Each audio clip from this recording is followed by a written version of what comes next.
Дорога – опасное место для животных и даже для людей, если мы недостаточно осторожны.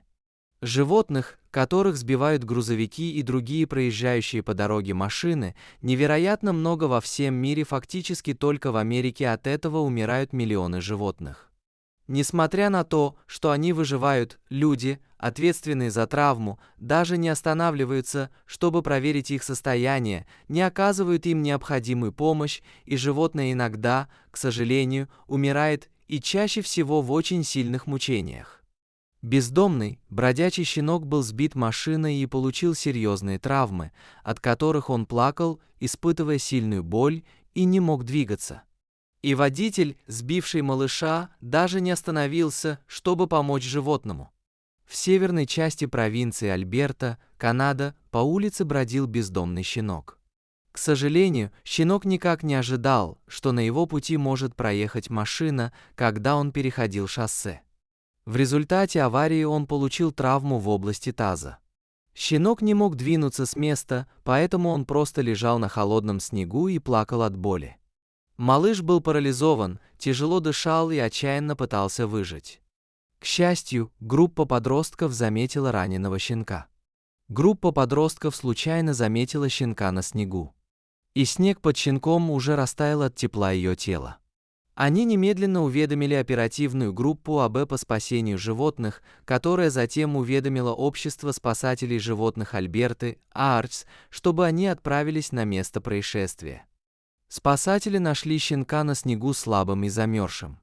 Однако, когда спасатели увидели небольшой шанс, что щенок выживет, они поспешно перенесли его в машину, а затем повезли его в больницу.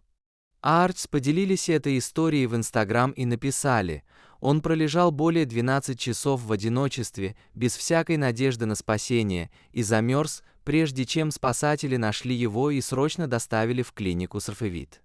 Спасателям удалось спасти бедного щенка, ему сделана операция, и через какое-то время малышка, оказалась девочка, пошла на поправку. Здорово, что щенка вытащили с холода, а врачи очень постарались, чтобы вылечить травму таза. После лечения щенка вымыли и поместили в удобную клетку, чтобы она могла восстановиться. Спасатели даже дали ей имя Мускатный орех из-за ее оранжевого цвета шерсти.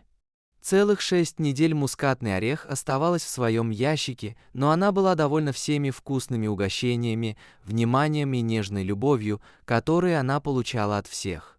Мускатный орех, не колеблясь, отвечала безмерной благодарность своим спасителям, целуя их и счастливо виляя хвостом. После ее выздоровления ААРЦ передали малышку на усыновление. После 6-й недели Мускатный орех уже встала на лапки и бежала с другими собачками встречать своих спасателей.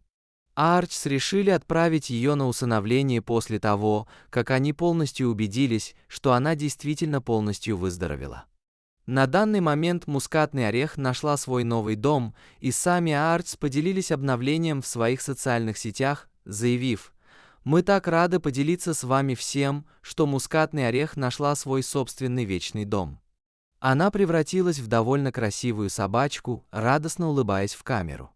Этот дом станет вечным домом Мускатного ореха вместе с ее новой любящей семьей. Благодаря подросткам, которые ее нашли, и неустанным усилиям ААРЦ, все эти чудесные вещи стали для нее возможны. Если бы не они, кто знает, выжил бы щенок на морозе или нет.